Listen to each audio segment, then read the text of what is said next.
তোমরা যারা এই ভিডিওটা দেখছো তোমাদের কাছে অনুরোধ, তোমরা একটু ধৈর্য ধরে ভিডিওটা দেখো, কারণ ভিডিওটা আজ একটু লম্বা হবে, না হলে সমস্ত কোশ্চেনগুলো কভার করা যাবে না, যে সমস্ত ব্যতিক্রমী কোশ্চেনগুলো আসতে পারে। আচ্ছা, প্রথম প্রশ্নটা আমরা দেখি। I came twice awake, what does the line suggest? আমি দ্বিতীয়বার জেগে উঠলাম বা দুবার জেগে উঠলাম, এই লাইনটার মধ্য দিয়ে কি বোঝানো হচ্ছে? উত্তরটা হচ্ছে দ্য লাইন সাজেস্ট। এই লাইনটি বোঝায়, যেহেতু এখানে ডাজ আছে প্রেজেন্ট টেন্সে, তাই সাজেস্টের সাথে এস হয়েছে। দ্য মোমেন্ট অফ মোরাল অ্যাওকেনিক, নৈতিক জাগরণের কথা বলা হচ্ছে। অফ দ্য পোয়েট, কবির, অর্থাৎ এই লাইনটি কবির নৈতিক জাগরণের কথা বলছে। A transformation from ignorance to knowledge, এবং সেই নৈতিক জাগরণটা কিরকম? From ignorance to knowledge.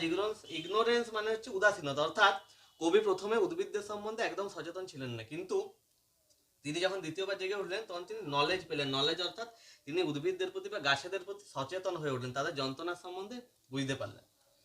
আচ্ছা, দ্বিতীয় প্রশ্নটা দেখি। What does the poem focus on? এই কবিতাটি কিসের উপর ফোকাস করে?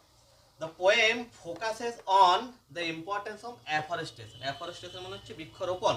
তাহলে এই কবিতাটি বৃক্ষরোপণের উপর ফোকাস করছে। কেন?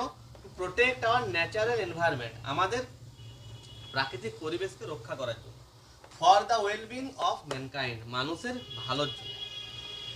আচ্ছা, এরপর তৃতীয় কোশ্চেনে দেখি। What does the poet's search for the stag symbolise? কবির হরিণ খোঁজা সেটা কি বোঝাচ্ছে? দ্য পোয়েট সার্চ, কবির খোঁজ, ফর দ্য স্ট্যাগ, হরিণটার জন্য, symbolises man search for the ideal unattained, অর্থাৎ কবি যে হরিণটিকে খুঁজছেন সেটা এই জিনিসটাকে বোঝাচ্ছে যে আমরাও অনেক ক্ষেত্রে এমন আদর্শ কোনো কিছু বা সেরা বা সর্বশ্রেষ্ঠ কোনো কিছু খুঁজেই যেটা বাস্তবে খুঁজে পাওয়াটা সম্ভব হয়ে ওঠে না। তাহলে আইডিয়াল মানে হচ্ছে আদর্শ, আনঅ্যাটেন্ড মানে হচ্ছে যেটা অ্যাটেন্ড করা যাচ্ছে না বা পাওয়া যাচ্ছে না, এরকম কোনো কিছু। আচ্ছা, এরপরের কোশ্চেনটা। What does the old woman all knobbly stick and rag stand for? বয়স্ক মহিলাটি যে নড়বড়ে লাঠি নিয়েছিল এবং ছেঁড়া পোশাক পরেছিল, সে কি বোঝাচ্ছে, কিসের প্রতীক হিসাবে কাজ করছে?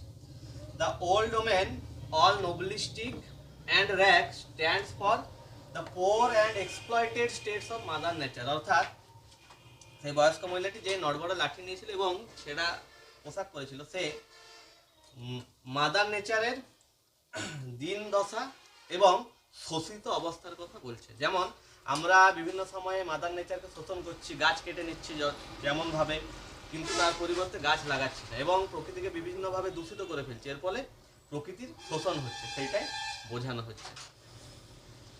আচ্ছা, এরপরের প্রশ্নটা দেখি। What does the dream that altered poet symbolise? তাহলে যে স্বপ্নটা কবিকে পাল্টে দিয়েছিল সেইটা দিয়ে কি বোঝানো হচ্ছে? The dream that altered poet, স্বপ্নটা যেটা কবিকে পাল্টে দিয়েছিল, সিম্বলাইজেস বোঝায়, কি বোঝায়? দ্য পোয়েট স্পিরিচুয়াল রিঅ্যাওয়েকেনিং, কবির যে আত্মিক বা আধ্যাত্মিক যে পুনর্জাগরণ হয়েছিল সেটা বোঝায়। এরপর দেখি। What does the black oak bark suggest? Black oak bark, এটা দিয়ে কি বোঝানো হচ্ছে?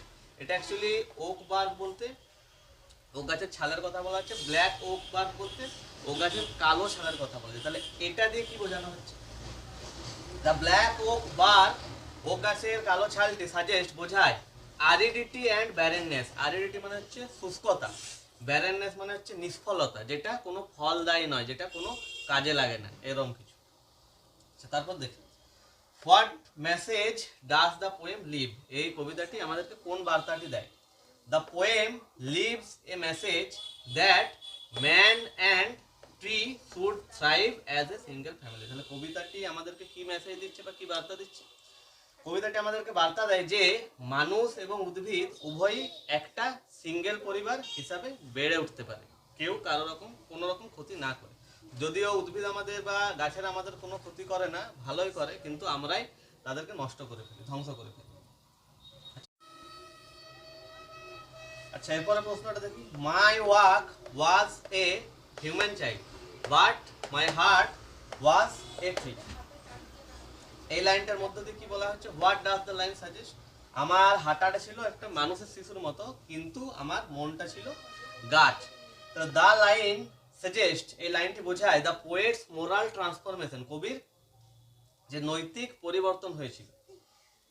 হি was indifferent in the beginning, তিনি প্রথমে উদাসীন ছিলেন, কাদের প্রতি উদাসীন ছিলেন? গাছেদের প্রতি। বাট কিন্তু now now he felt for the pain and suffering of the trees. না বলতে একদম শেষের দিকে। হি ফেল্ট তিনি অনুভব করেছিলেন for the pain and suffering of the trees উদ্ভিদদের যে যন্ত্রণা এবং কষ্ট সেটা তিনি বুঝতে পেরেছিলেন। আচ্ছা, আমরা আজকে শেষ প্রশ্নতে চলে এসেছি। Where you were born but never grew, যেখানে তুমি জন্মগ্রহণ করেছিলে কিন্তু কোনোদিনও বেড়ে ওঠোনি। What does this line suggest? এই লাইনটির মধ্য দিয়ে কি বোঝানো হচ্ছে? তাহলে দেখি উত্তরটা। দ্য লাইন সাজেস্ট, এই লাইনটি বোঝায় দ্যাট যে the poet representing human being, যে কবি যিনি মানুষদের প্রতীক অর্থাৎ মানুষদেরকে রিপ্রেজেন্ট করছেন, বোঝাচ্ছেন। Took birth in the lap of mother nature, তিনি প্রকৃতির কোলে জন্মগ্রহণ করেছিলেন, অর্থাৎ আমরা সকলেই প্রকৃতির কোলে জন্মগ্রহণ করেছি। বাট বিকেম ইনডিফারেন্ট টু ইট, কিন্তু আমরা প্রকৃতির প্রতি উদাসীন হয়ে পড়েছি বা হয়ে গেছি। As we moved towards urbanisation, যখন আমরা আস্তে আস্তে সভ্যতার দিকে এগিয়ে গেছি, শহরতলির দিকে গিয়েছি, তখন আমরা প্রকৃতির প্রতি উদাসীন হয়ে গেছি। কারণ উদ্ভিদ ধ্বংস করে, গাছ ধ্বংস করে আমরা শহর বানাচ্ছি, কলকারখানা বানাচ্ছি। তাই এটাই এখানের মাধ্যমে বোঝানো।